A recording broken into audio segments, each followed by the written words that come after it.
Ivan ইকরাম, জীবনের মানে কি? জীবনের মানে আবছা, কিছুটা স্পষ্ট, কিছুটা অস্পষ্ট, কিছুটা স্বপ্ন, কিছুটা পেরিয়ে আসা সংগ্রাম, সংঘর্ষ, কিছুটা সুন্দর মুহূর্ত, অভিজ্ঞতা, কিছুটা ভালো কিছু পাওয়ার আশা, আর কিছুটা কখনো না স্পর্শ করতে পারার হাহাকার। এটা আমার কাছে জীবন। সেই জীবন কতটা আশীর্বাদের আর কতটা হাহাকারের? আমার জীবনের এখন অবধি যতটুকু পার করে এসেছি তার পুরোটাই আশীর্বাদের। আবার অন্য দিক দিয়ে যদি আমি দেখি, সেটা আবার পুরোটাই হাহাকার। সেই জীবনটি কি আতশ কাছে দেখা হয়েছে না ঘষা কাছে? আমি তো আমার জীবনটা ঘষা কাছে দেখেছি। ঘষা কাছ নিয়ে তো আমাদের আরও অনেক কথা হবে, তবে তার আগে সবাইকে স্বাগত জানাতে চাই।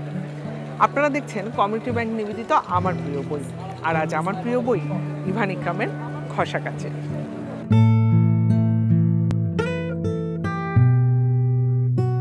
আচ্ছা, একদম শুরুতেই জানতে চাই প্রথম বই, এবং প্রথম বইই নিজের ছাপচিত্র। এই ছাপচিত্র আসলে দেখতে মনে হচ্ছে আমার মতো, কিন্তু আমার ধারণা এই ছাপচিত্রটা আসলে আমার মতো সবার, যারা আমার মতো খানিকটা মফস্বল শহর থেকে আসে। ঢাকা শহরে ভিড় বাড়ায়, ঢাকা শহরকে কিছু দিতে কেউ পারে, কেউ পারে না। বাংলাদেশকে কেউ কিছু দিতে পারে, কেউ পারে না। কেউ নিজের ছাপ রেখে যেতে পারে, কেউ পারে না। আমার মনে হয় এই গল্পটা আসলে আমার মতো সব মানুষের। এটা তো একটা বায়োফিকশন, এবং প্রতিটি গল্পেরই একটা ছোট ছোট শিরোনাম আছে। এই বইটা আসলে আমার জীবনে এখন অবধি পেরিয়ে আসা যত ধরনের অভিজ্ঞতা, যত ধরনের প্রাপ্তি, যত ধরনের আশীর্বাদ, সেই সব কিছুর একটা ছোট্ট ছোট্ট গল্প। আমি বহু মানুষের কাছে গিয়েছি, একসময় সাংবাদিকতা করেছি, সুযোগ হয়েছিল অল্প কিছু দিনের জন্য। সেই মানুষগুলো বিশেষ মানুষ, সেই মানুষগুলো এই দেশের জন্য তাদের একটা বিরাট অবদান আছে কোনো কোনো বিশেষ বিশেষ ক্ষেত্রে। আমি যেহেতু ক্রীড়া সাংবাদিকতা করতাম, স্বাভাবিকভাবেই ক্রীড়ার মানুষজন এখানে বেশি আছেন। তো এই মানুষগুলোর কাছ থেকে আমি যে গল্পগুলো শুনে সাধারণত দর্শকদেরকে দেখিয়েছি, সেই গল্পের বাইরেও কিছু গল্প ছিল যেটা আজকের ইভান ইকরাম হতে আমাকে সহযোগিতা করেছে। সেই শিরোনাম ধরেই আমি একটু ঘষা কাছের ভিতরের দিকে এগোতে চাই। একটা গল্পের শিরোনাম নিষ্ফলা কৃষক। এই নিষ্ফলা কৃষকটা কে আসলে? নিষ্ফলা কৃষকটা আমি।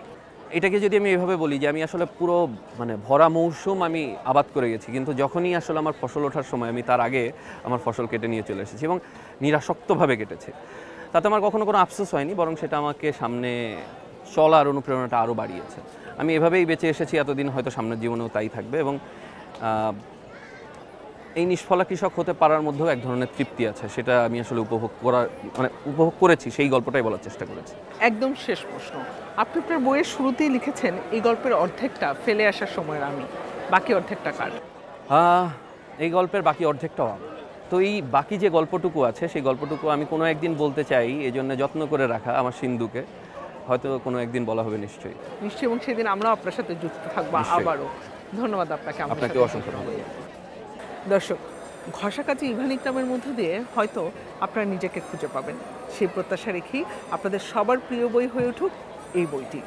আজকের মতো বিদায় নিচ্ছি, আগামীকাল দেখা হবে আবারও একই সময়ে। ভালো থাকবেন, সুস্থ থাকবেন।